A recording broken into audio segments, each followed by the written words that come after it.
This and never looking at Outlook again.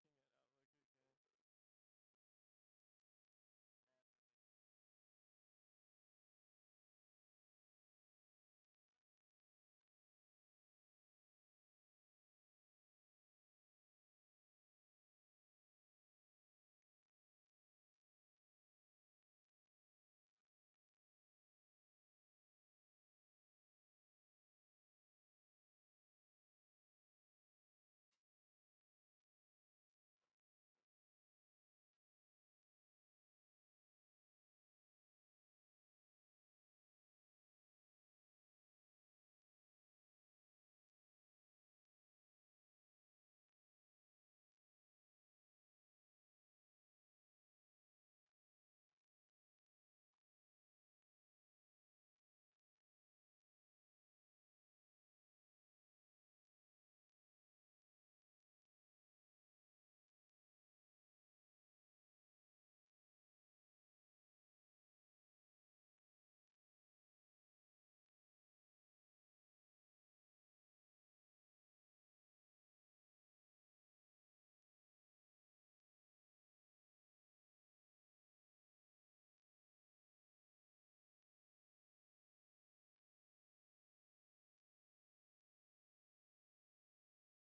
Ooh, I'll try again. Hello.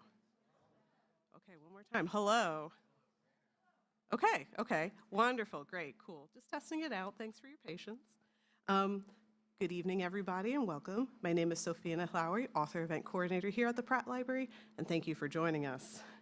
Tonight's tonight's presentation is a 45-minute presentation, 15-minute Q&A at the end. And tonight's book selling partner, Greedy Reads, is outside selling books. So they'll be selling books now and at the end of tonight's program if you'd like to get them signed. And with that, onwards. Tonight, I'm happy to welcome Cotten Seiler to the Pratt Library to discuss his book, White Care, The Impact of Race on American Infrastructure. Framing infrastructure as the expression of a state's care for its population, White Care explores the crucial role of race in the building, maintenance, scope, and quality of U.S. infrastructure. From the late 19th century through much of the 20th, government investments in physical and social infrastructure constituted a regime of care that Seiler calls custodial liberalism. This regime achieved legitimacy with the New Deal, which conferred upon white citizens a bounty of life-enhancing public works. But custodial liberalism began to unravel in the post-war decades as Americans of color gained access to public schools, housing, swimming pools, parks, and other sites from which they had long been excluded. As the infrastructural commons were desegregated, white Americans withdrew from the social compact that had empowered them and turned towards neoliberalism with its program of austerity and privatization. This radicalized renunciation has deprived everyone, including themselves, of a cleaner, greener, healthier, safer, more affordable, and more functional environment. Cotten Seiler is Professor of American Studies at Dickinson College. He is the author of Republic of Drivers, A Cultural History of Automobility in America. It is my great pleasure to welcome Cotten Seiler.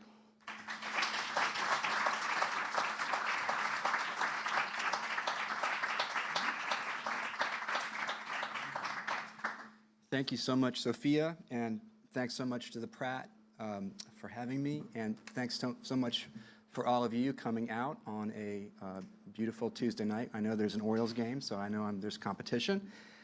What I wanted to do this evening is basically just go over the main argument of the book, and I'm going to try to do that relatively quickly so there's plenty of time for Q&A afterwards. And I should also say what an honor it is to be here in the Poe, Edgar Allan Poe reading room at this magnificent public work of the early 20th century, the Enoch Pratt Central Library. So I just wanted to talk first, and I'm going to sort of go over the argument, and I'm going to read a little bit from the book. And basically, what I want to argue is really four things. And the first is that U.S. public infrastructure, it constitutes what I call populational care by the state. And I'm just going to read from the book. When I say care, this is something that when I first launched this project, people say, well, what do you mean by care? So this is on page 8. White care advances four main arguments. First, reckoning infrastructure as political unconscious, I assert that its provision demonstrates the state's orientation of care toward its population. We commonly associate care with the nurturing or protective acts of parents, families, lovers, friends, teachers, medical professionals, and others, carried out in intimate, domestic, or private spaces. The building, operation, and upkeep of the Carrollton Water Treatment Plant in New Orleans, the interstate highway system, public parks and libraries, and the electrical grid, to name just a few, also constitute care as defined by the feminist theorists Bernice Fisher and Joan Tronto. And they say care really amounts to everything we do to maintain, continue, and repair our world so that we may live in it as well as possible. So this idea of care, I'm really trying to extend it beyond what we normally think of in terms of the forms of care that we generally see every day, but to think about it in terms of the built environment. The second argument is that infrastructure in the United States depends for its political viability on an image of the population as worthy beneficiaries. And you can already probably see how quickly that idea becomes racialized. Who deserves infrastructure? Who will benefit from it? And these criteria are very deeply sedimented with ideas of race in the United States. In the United States, our great infrastructure, which basically was built from the late 19th through the middle of the 20th century, it flows from a shift in U.S. liberalism, which I call custodial liberalism. And I'll read just a little bit about that. The book shows how the ascendancy of the evolutionary paradigm and its visions of race betterment compelled a transformation of U.S. liberalism itself. Liberalism had emerged in the 1600s, contemporaneously with the regime of biopolitics, which I'll talk about a little bit, which had both complemented and checked. Arguing against the divine right of monarchs, early liberals took pains to certify that the form of government they championed had derived organically from a prehistoric state of nature that is governed by natural law, and which in turn bestows natural rights on its denizens. So by the late 19th century, this idea of liberalism, which we might associate with what's called laissez-faire, leave it alone, begins to shift as more and more liberals begin to conceive of the society around them as being devastated by capitalism. And they begin to try to forge something new. And I argue that custodial liberalism is a means to check the excesses of laissez-faire liberalism and capitalism. I'll talk a little bit more about this too. And then the final argument that the book makes is that our infrastructural surround in this country declines and decays after the 1954-1955 Brown ruling, which desegregates public schools, but we see a wave of legislation, court rulings, and activism around this time that are desegregating all kinds of public spaces and public works. So I wanted to talk tonight just sort of how the argument proceeds. And the question is, why does a modern state provide infrastructure in the first place? What is it about a state that requires it to provide some of these things that we think of now as the elements of infrastructure? And this is a theory that comes from a French philosopher, Michel Foucault. And he argues that pre-modern forms of power are really, all they really are is the ability to let someone live or to take a life, the authority to take life. And, you know, I was looking at this PowerPoint earlier today, and I realized that this queen who's off with their heads, her dress looks a lot like the Maryland flag, doesn't it? I was like, okay, that's great. And so really, sovereign power is about the power to kill. And that's its limit, but that is its remit. By contrast, by the 17th and 18th centuries, the power of human knowledge and science and technology to push death away, to limit public health epidemics, famines, and things like that, to grow more food, to control the environment more effectively, make it possible to intervene in this thing that comes to be known as the population. That also comes to be, you know, sort of measured and recognized by power at this time.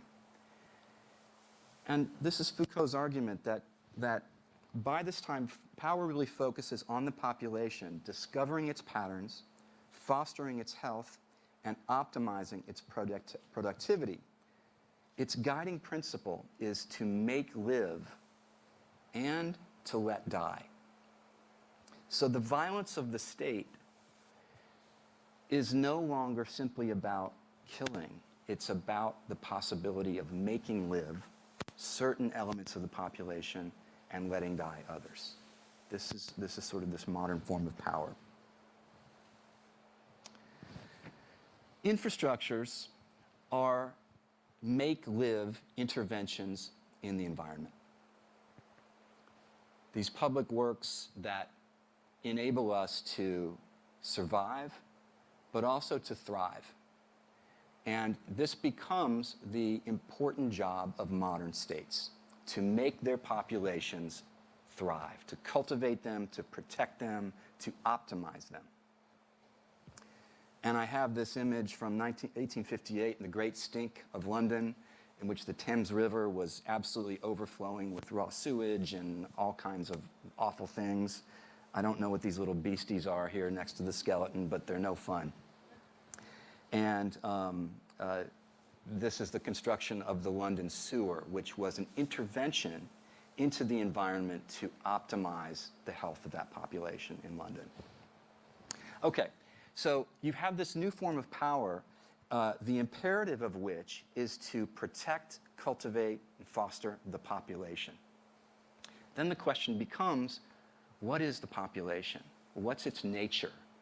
Where's it going? Where did it come from? How can we assess its quality? These questions become bound up with evolution. And I always like to, talk to my students about the form of evolutionism that was popular in this country in the 19th century. And everybody immediately goes to Darwin. But Darwin's narrative of natural selection was actually rejected by most Americans, not just popular audiences, but professional scientists. The dominant narrative of evolution in this country was one that came from an earlier scientist, and that is Jean-Baptiste Lamarck. Does anybody remember Lamarck from biology? So you remember the giraffe thing? Yeah. So the idea was that how organisms evolved is that they acquired new traits over the course of their lives, traits that they in turn passed on to their offspring. So the famous example that Lamarck proposed was that the giraffe will stretch its neck to get up to the high branches where it can feed, and it will pass on that stretched neck to its offspring. Darwin found this not terribly plausible, and he said, really, this is adaptation by the slow willing of animals? Animals will themselves to evolve? But we have to keep in mind that the mechanisms of heredity in the 19th century were not known. The very concept of the gene doesn't emerge until 1908. So for most audiences, well, okay, organisms evolve, they change, they adapt.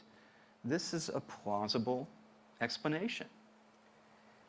And it was also an especially attractive explanation and narrative to shore up certain political and social formations in this country, especially white supremacy. Because the belief was that if organisms control their own evolution through what I call their evolutionary labor, the work that they do to evolve, to become more adaptable, to become better organisms, essentially. If it's thrown back on the organism, the work and capacity to do that, what that means is that human beings who are on the top of the socioeconomic ladder are there by their own efforts. Conversely, those people who are at the bottom of the socioeconomic ladder are also there by their own lack of effort. So white supremacy, through this evolutionary frame, becomes a matter of some groups tried, some groups didn't. So in other words, people merit their place in the hierarchy. This is a really powerful narrative for white supremacy to be shored up in the 19th century.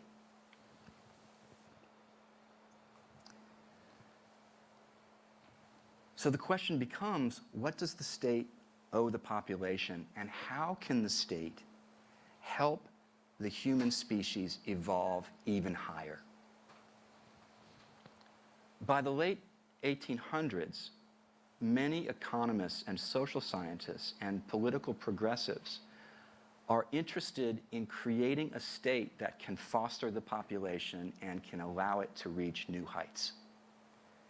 What this means is the provision of different infrastructures that will enable people to acquire new traits and in turn pass those traits on to their offspring. By this narrative, people are getting better and better and better, and it's the state that is equipping them to rise. So this evolutionism that emerges in the 19th century United States is both deeply racist and rosily optimistic, that people will get better and better and better, but it's up to the state to give them the tools they need to equip them for that ascent. So these are two quotes here from the economist Richard Ely, and he writes, "The state is an educational and ethical agency whose positive aid is an indispensable condition of human progress." Charlotte Perkins Gilman, the feminist, journalist, novelist, fiction writer, she writes, "It is easily within our power to make this world such an environment as should conduce to the development of a noble race, rapidly improving from generation to generation." So this belief that people are getting better if the state can provide them the tools that they need to progress, advance, further evolve. And the result is this bonanza of public infrastructure provisioning in the early 20th century. And I've got two images here that are both from California. The one on the left is a sludge and water treatment plant in Pasadena, California. And this is the LA aqueduct that supplies water to the city of Los Angeles. And it's especially going to be sanitary infrastructure that is the first intervention in the environment in this country, but also in a lot of countries. And what's so interesting about this is the time when Jim Crow segregation is beginning to crystallize across the country. And everywhere it's possible, city planners are basically providing sanitary infrastructure for white neighborhoods in the white part of the population. But what they find is they cannot not provide it to Americans of color in their neighborhoods as well, because water knows no segregation. So what we see here is that this sort of burgeoning environment of what I call white care, when it comes to most water systems, includes people of color. Because what progressives and engineers say is like, well, we have to provision everybody with the same good water system. But this is not the case with most other infrastructures in this country. But suffice it to say that what begins in the early 20th century is a tremendous amount of provisioning to foster, optimize the health, the well-being, and the productivity of most of the population.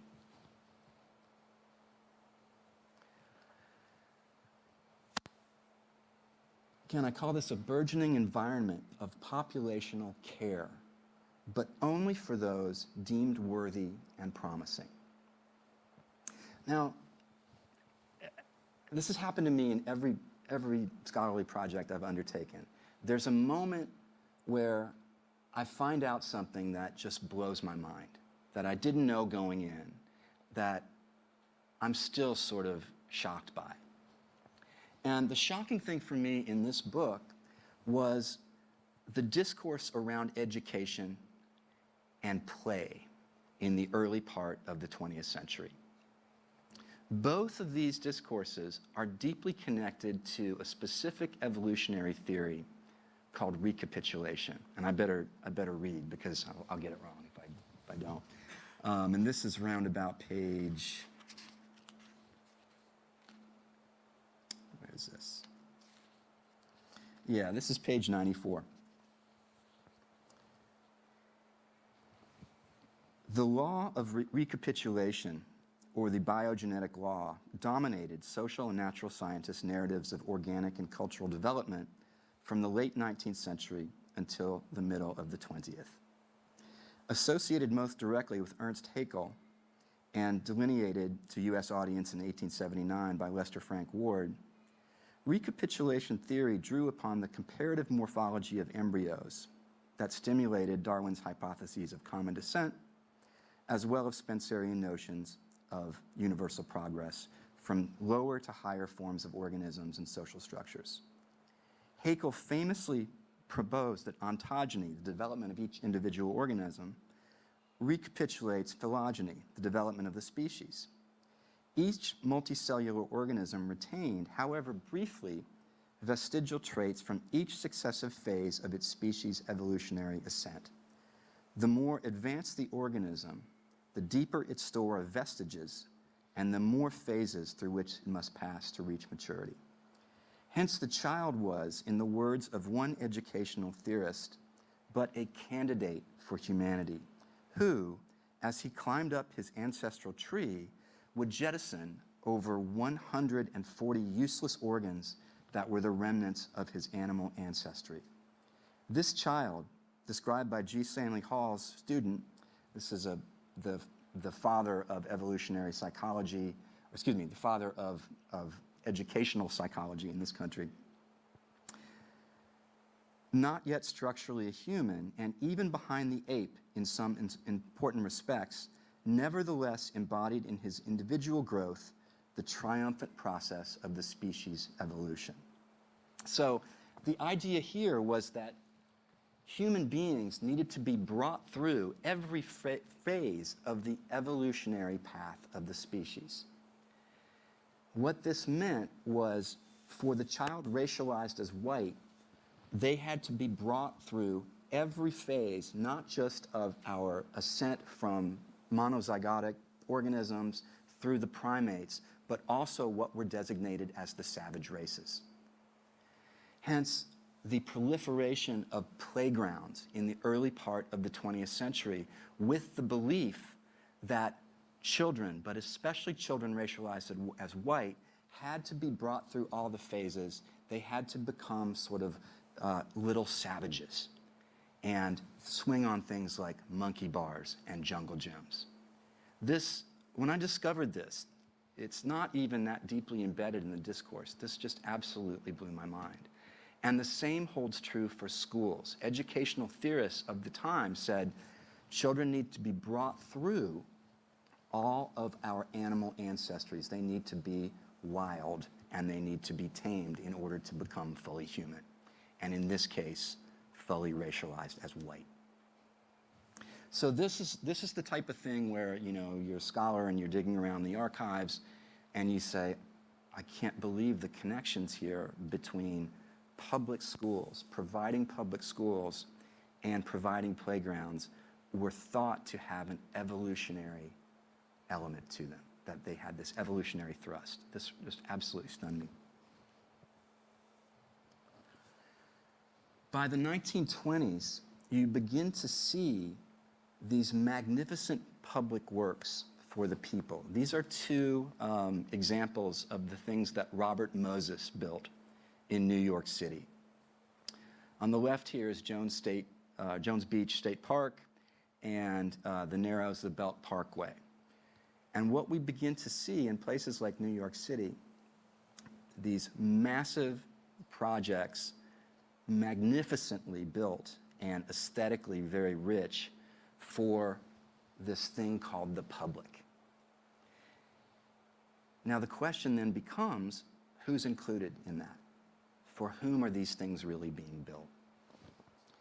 And you all have heard the famous anecdote about Robert Moses and the buses on the parkways, the overpasses on the buses, overpasses on the parkways being too low for a bus to pass through and trucks to pass through. So poor people, and especially potentially people of color from other parts and other boroughs, wouldn't be able to access Jones Beach. It's been kind of debunked that it wasn't Robert Moses diabolically doing this on his own. People would say, well, Robert Moses was a racist, a statement with which I agree.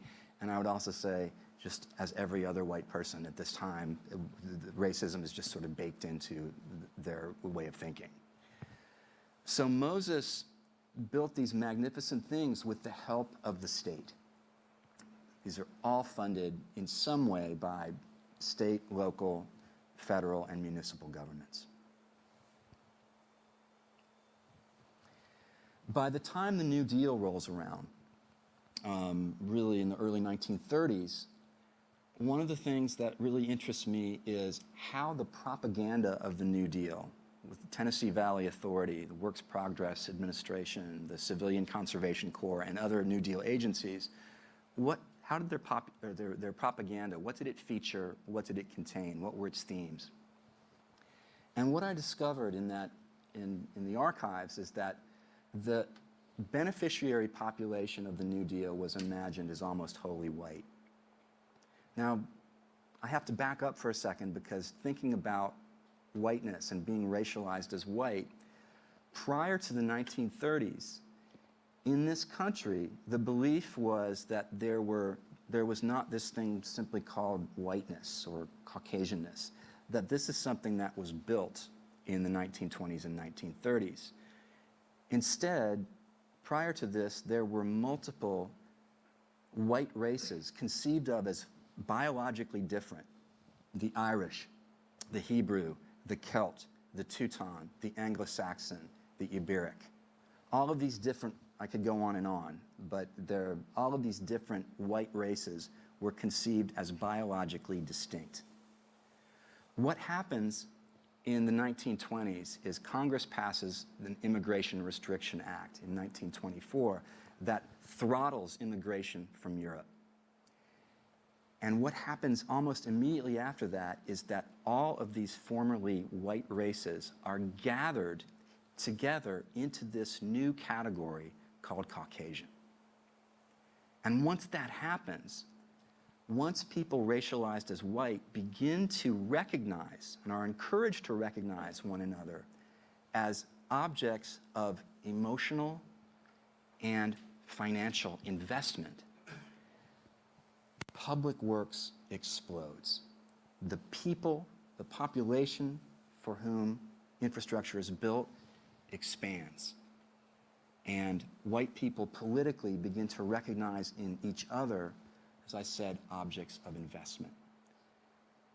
And one of the most interesting things about looking at the Tennessee Valley Authority, which supplied incredible amounts of hydroelectric, but not educational, housing, all kinds of transport infrastructures to the upland South and Appalachia, it's very interesting that this was the whitest part of the South. By the U.S. Census, this population was overwhelmingly white, and a whiteness of a particular variety, which was the Anglo-Saxon whiteness. A lot of propaganda of the Tennessee Valley Authority project talks about these descendants of the pioneers who are now living in these immiserated conditions, and the country needs to uplift them. This was incredibly effective as support for the New Deal, and especially for the Tennessee Valley Authority. And then I should back up and just say this, you all have seen this famous photograph of Dorothea Lange. I think this is 1935. This is a woman who is sort of reads in many ways as white, is actually of partial Cherokee descent from Oklahoma, and her children in California. By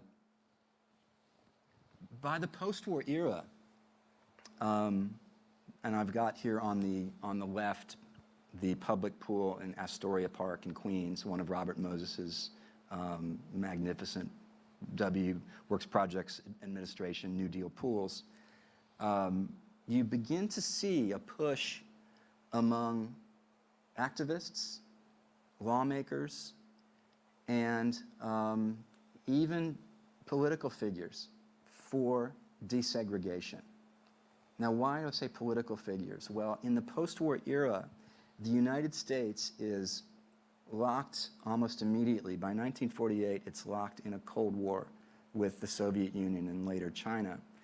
And they are, excuse me, they are hammering the United States in their propaganda, hammering the United States for its racism.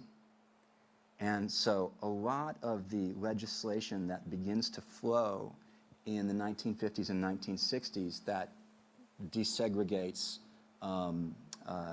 public institutions, empowers people who have been barred from voting with the vote, and other things like that, in many ways are important to the public face that the United States presents to the world. And therefore, it's imperative sort of geopolitically thing to do. But for all these different reasons, public infrastructures begin to be desegregated. And this picture on the right, this is Mamie Livingston. And I love that this is on the cover of the book, because I wrote this book in Baltimore. I live in Baltimore, and I have deep affection for this city. And I wanted to pay homage in some way. There's some other Baltimore images in the book that I'm very happy are there. And I sort of did battle with my publisher. I really want this Baltimore image in this book. And they said, well, let our design department do their thing. And wow, they really knocked it out of the park, because this is an incredible picture I'm so thankful to have on the cover. It's Mamie Livingston at the Carroll Park Pool in 1952, and she was a young activist who helped to desegregate Baltimore City's public pools. Pools were flashpoints where desegregation took on a very, very powerful dimension, because what we're talking about here is bodies inhabiting the same space together in various states of undress, and the fear is always some sort of crossing, some sort of contact between differently racialized groups. But these sort of, not just pools, but also maybe most importantly, the one we've heard all about, which are public schools, as they're desegregated, there is in turn a reaction among white Americans. And that reaction is after 1954, which is when Brown versus Board of Education is handed down by the Supreme Court. White Americans respond to this in a couple of different ways. One is the massive resistance mounted in many southern states against integration. The other is a quieter withdrawal from public things. And this image on the left is from Cairo, Illinois. It's in the middle of the 1950s. It's after the Brown decision. And one of the things that happens is, if you travel around the country, not just in the South, but in the North as well, look at where the private swim clubs are and when they were founded. And I guarantee you'll go around the country, such and such swim club, founded in 1958, founded 1957, founded 1955. And so the privatization of things that are formerly common public works, like swimming pools, become an element of this white withdrawal from public things. The other thing I would say is that you have a booming industry in private pool construction that happens in this era as well, as white people begin to withdraw. And the image on the right is from Birmingham. We want private schools. So the entire enthusiasm for things like vouchers and charter schools come out of this moment where publicness is seen as less desirable by many white American voters. So I'm going to stop there, and hopefully we'll have a good Q&A, And so I will turn it over to Sophia, and I know she has the mic for questions. Hello, everybody. If you have a question, please raise your hand. I will scootle on down over to you, hand you the mic, and you can ask your question. I'll take the first one in the back. Of course.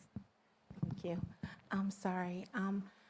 When I first walked in, you were talking about how the government, I'm not sure what you meant by the government enabling people to do better, because when you look at when you came down the line to the New Deal, actually the government did put things in place that help elevate everyone. So can you give me the correlation or what you meant by the first statement in relation to the New Deal? Yeah, so the New Deal did, one of the amazing things about the New Deal is that its impress is everywhere around us.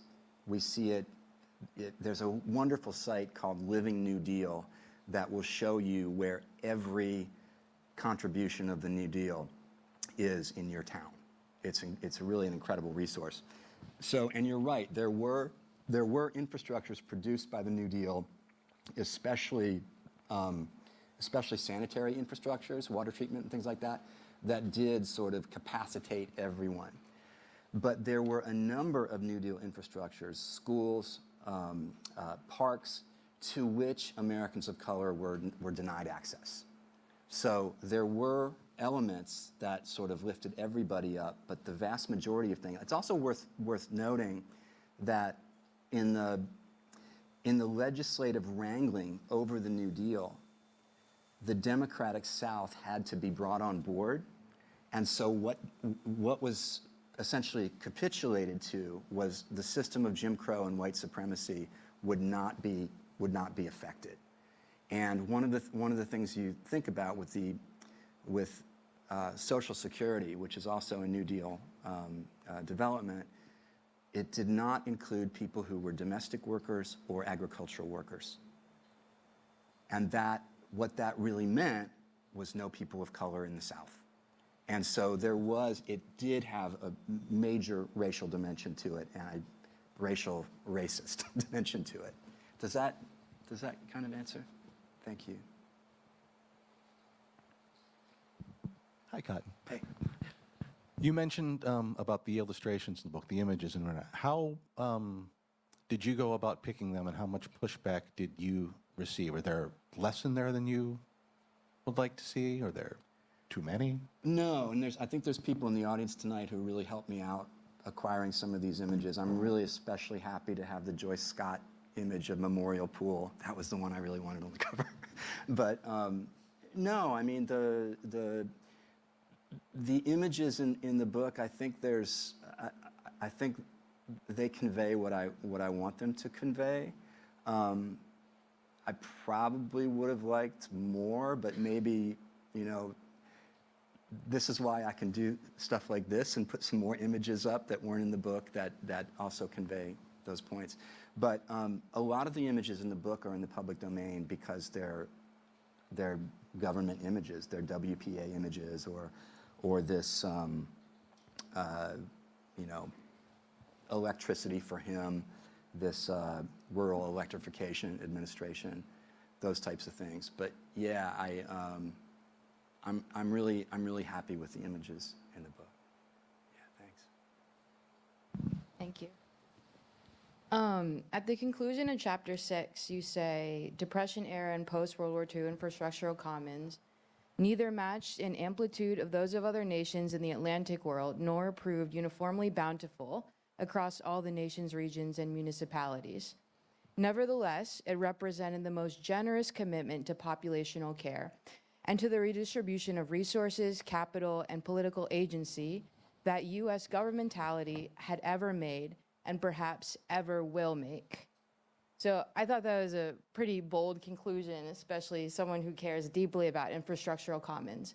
And so my question is, for those of us who do care and who are working to restore a city where infrastructure can work for everybody, how do we conceptualize working with governments to build that infrastructure? This is a great question. and also the one that is the toughest for me to answer. But I almost think it's not about so much about working with governments as working with each other.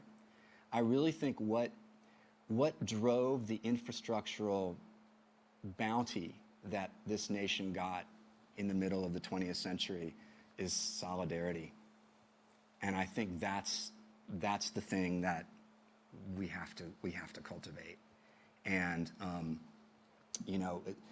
the book title is sort of like how this happened and how we can change it. I really wanted to do something in this book to diagnose the arc of recent history as I see it, but to think about how we generate solidarity beyond race, how we come to see each other as objects of affective and therefore economic investment. I think that is the crucial question of the next, well, it's a crucial question now, but it's the crucial question of the next 50 years, because the passage you read, to me, that's tragic. The idea that this is the best we've ever gotten and the best we ever will get. I'm also a realist, so I see it's very difficult for me to imagine some sort of infrastructural bounty being conferred, on the population now. But I do think that solidarity is what drives the political will to create infrastructure. Thanks very much, and that's a great that passage. It was hard for me to write, and it's still hard for me to read. Thank you. Thank you so much, Professor Seiler. This book is just really interesting and has This is my great friend of 40 years. very big, broad stroke look at this issue.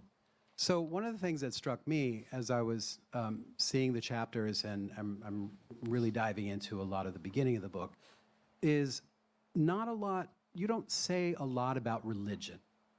And I'm curious about the withdrawal from the public is also viewed not as a retreat to the private, but also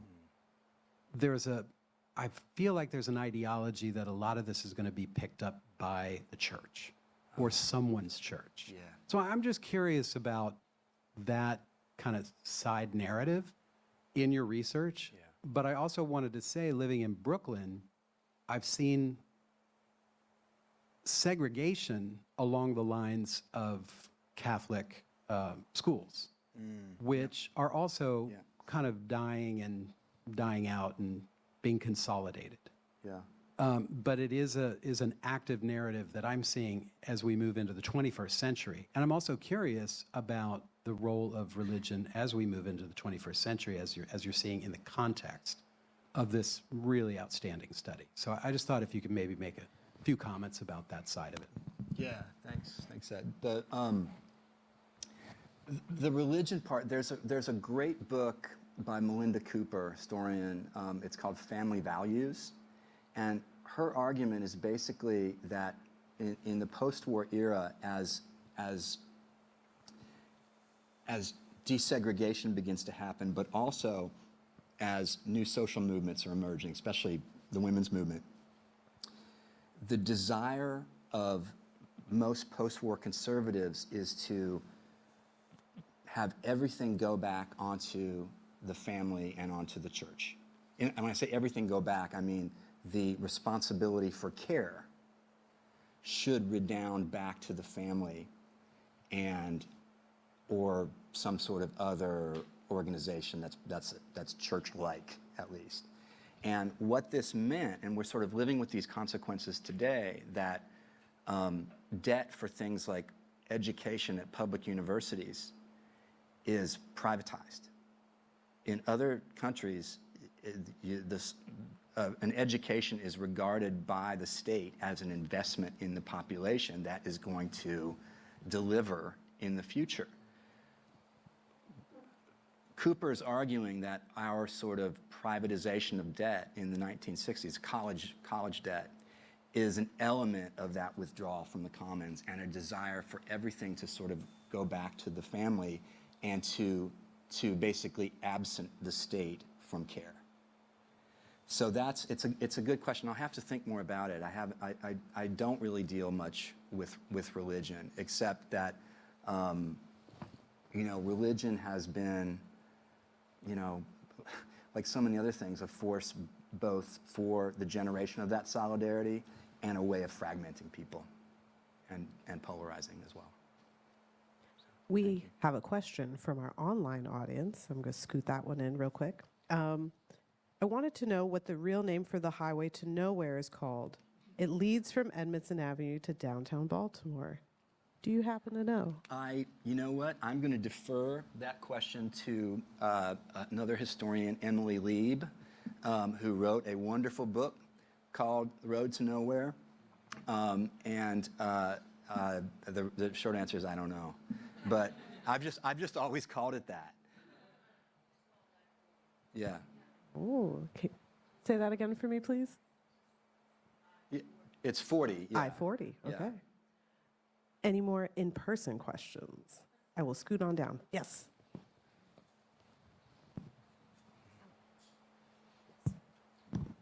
I hope I say this properly. I'm not a prolific, I don't ask questions well, so let me see if I can do this. The New Deal, 1920, more than one white race. I found that interesting. If you're from Germany, you're one kind of white. If you're English, you're another kind of white. If you're from Sweden, you're another kind of white. My understanding is that the white race actually didn't come about until the 1% that were millionaires or billionaires prior to 1920 looked around and said, oh my gosh, we could be extinct. And so now let us make more of ourselves, so the different kinds of whites in the 1920s had to actually be invented so that the 1% did not, what's the word for it?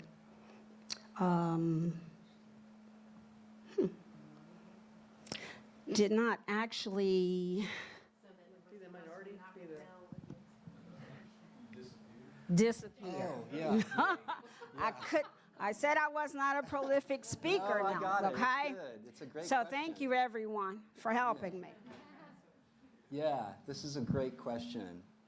Yes, the fear of the elites that you're describing in the early 20th century is that they will be swamped by what they see as the horde of people, largely from Southern and Eastern Europe.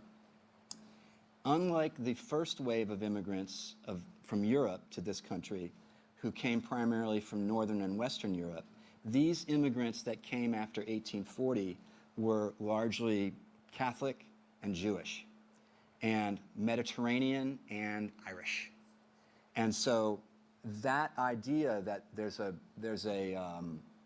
book called by Madison Grant in 1918 called The Passing of the Great Race. And the great race that he's describing are Anglo-Saxons. They say, well, it's Anglo-Saxons who sort of built this country. And what's amazing, and this is the amazing thing about race in general, is that it's totally arbitrary. And so by 1927, the same people who are saying, oh, these immigrant hordes are going to swamp our Anglo-Saxon pure blood, are now writing these books one book is called Reforging America in 1927, in which they say, well, now that we've shut the door on immigration, now we can all recognize that we're all really white. And I should also say that despite the biological differences that people attributed to different white nationalities, whiteness is baked into citizenship from the very beginning. The first naturalization law is 1790, and it says free white persons can become citizens of the United States. Free white persons. So The people from Ireland, for example, they weren't regarded as fully white, but they were white enough for citizenship. They were white enough to fight in the army. So whiteness, and it's not until Reconstruction that they add black to that, white or black. But you have to also think of who that excludes. Indigenous people, Asian people, and also anyone before that who's not free, who's in a condition of indenture. And most white immigrants come to this country in a condition of indenture.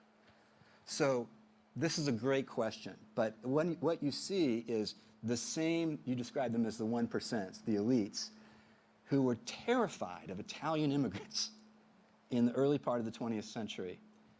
By 1930, are saying, oh, you know, they're okay. They can be white. They can be white, they're fine. Yeah, can be white. Whiteness is always conferred on groups whose whiteness is sort of provisional. Yeah. Thank you, that's a great question.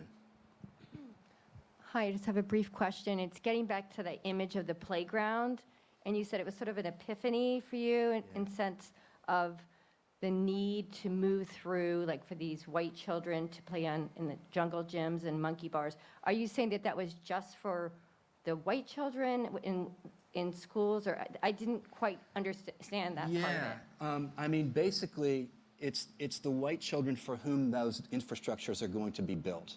They're going to be funded by municipal governments, state governments, for white children. The belief was that white children had the longest journey to go because they would be the most highly evolved, whereas children of color were thought of to be arrested at a particular spot. And therefore, and we see these same arguments pop up again and again and again in American history, that certain people are not capable of advancing. Therefore, any public money that we spend on them will just be wasted.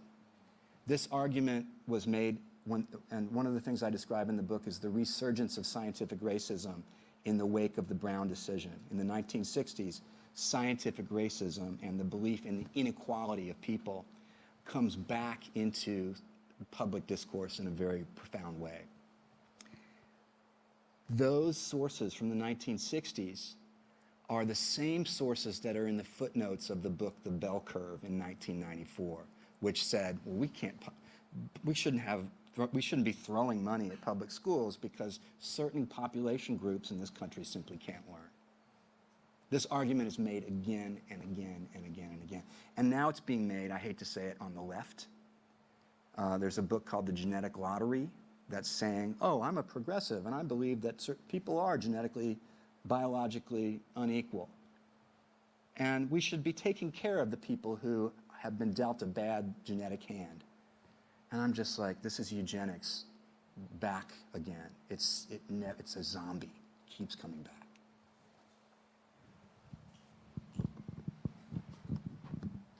Hey, Cotten. Hey. So you mentioned that you also wrote about the development of automobile culture, and we heard this guest earlier online ask about the highway to nowhere.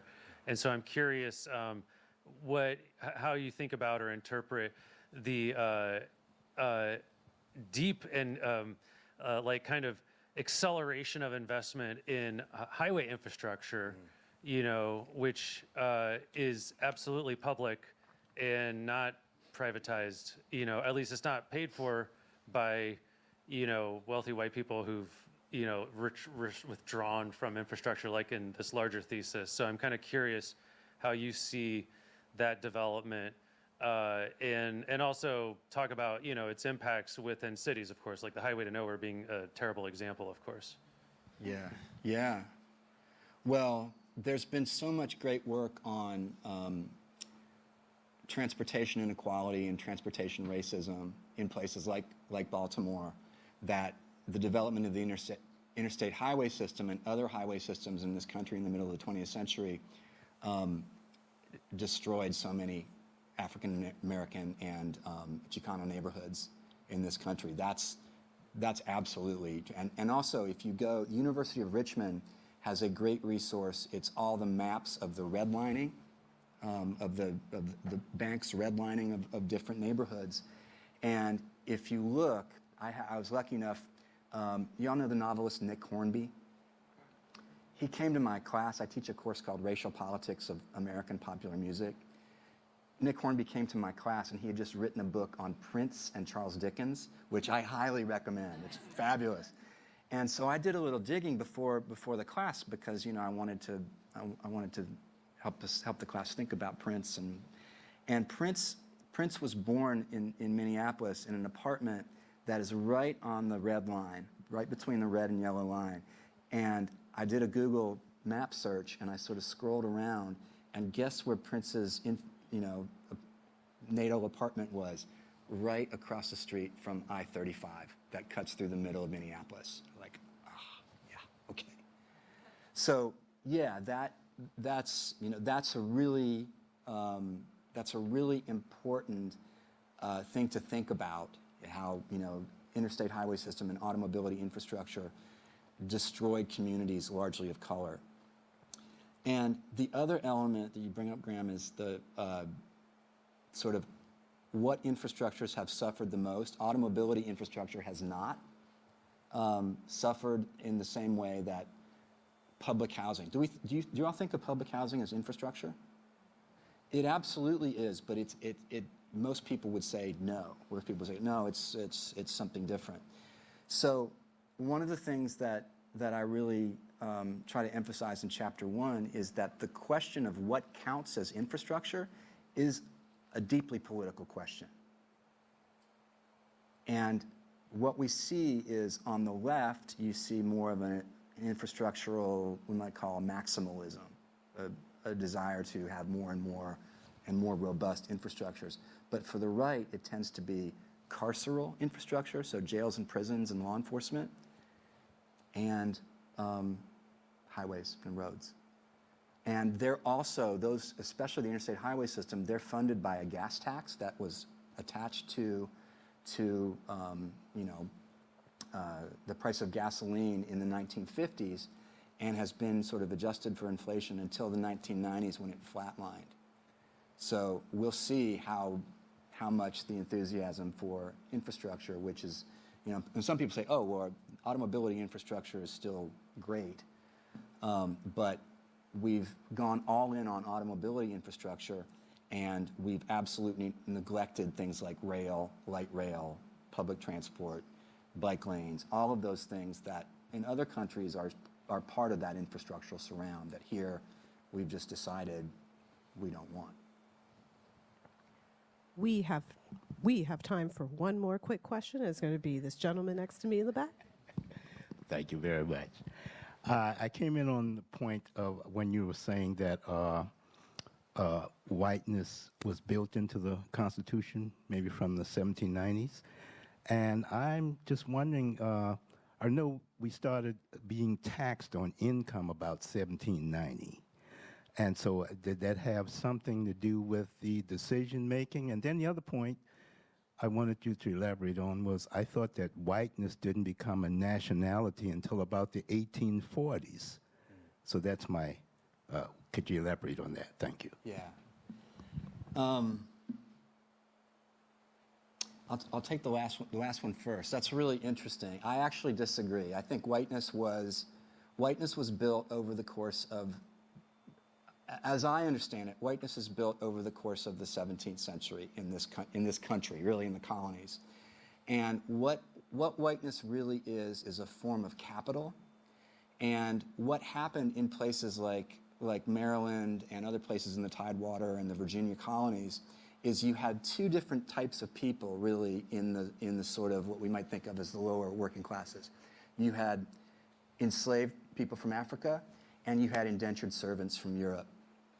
And these people, they worked together, they hung out together, they partied together, they hooked up, and also they were in a position of the underclass against the elite, the planter elites.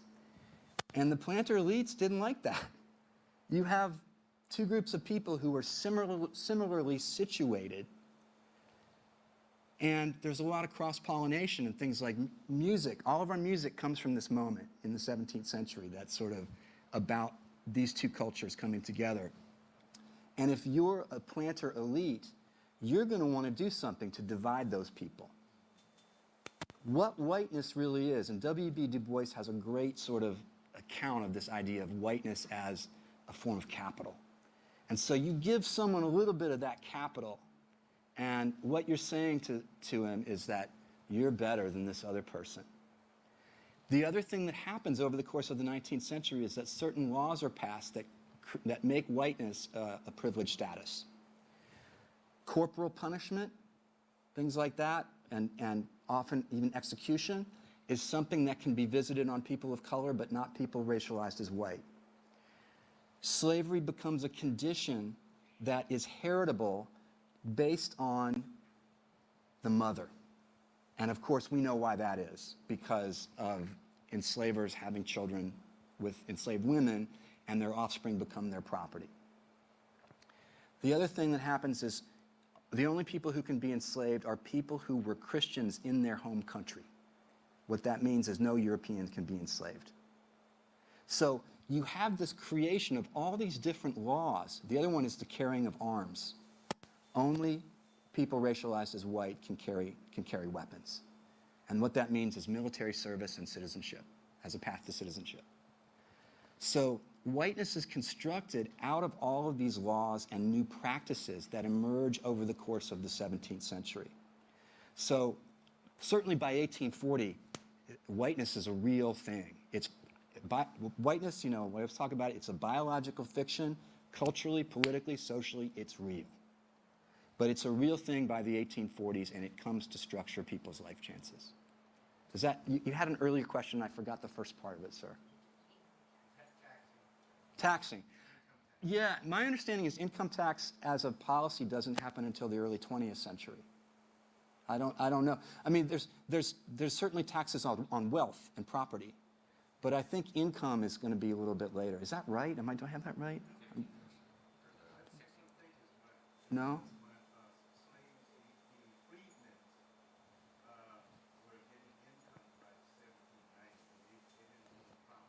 Yeah. Okay.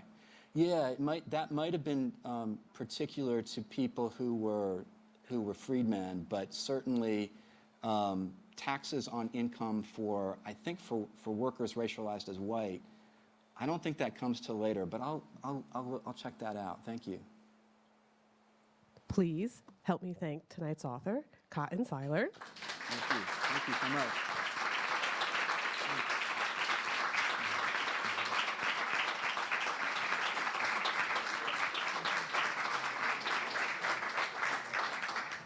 And so